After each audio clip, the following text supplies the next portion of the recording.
Something happened so many years ago as I was praying for some people in 1992. I went to a crusade, 1992. And in that crusade, I don't know that I was to preach. I was invited.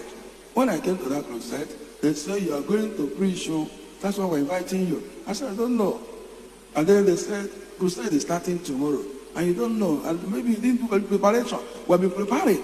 I said, okay, no problem. And they said, you are going to start preaching tomorrow. Because there are other ministers. They said, you are going to be the first preacher. And then when I came to the place, I saw a young man who was carrying crutches, bending like this. When I saw him, I said to him, I said, praise the Lord. I just entered, I said, praise the Lord. God will start with you, carrying crutches. Oh yeah, drop it and walk. As soon as I said, drop it and walk, he dropped it and started walking. And the place broke into two. Praise the Lord. That was so many years ago, 1992, at Uli. 1992.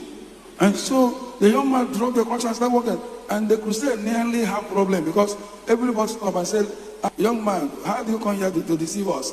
You carry crutches to come here to deceive the crusade. What will happen? And then, remember when I entered, I said, when I saw you, said, you will start, you. I said, wait, that's how all the commotion. But they pick on that young man.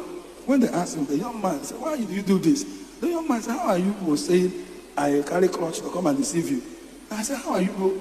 He said he got in Lagos, he living in Lagos, and he had this problem, he cannot walk again, and he carry crutches. So he came to treat it somewhere in the other side, and the person died. He went to another person. After it for someone, the person died. And they said there is a crusade here. So he said, let him come here and see what God can heal. Praise the Lord. And then he said, as soon as pastor said, God will begin with you, he said something left him.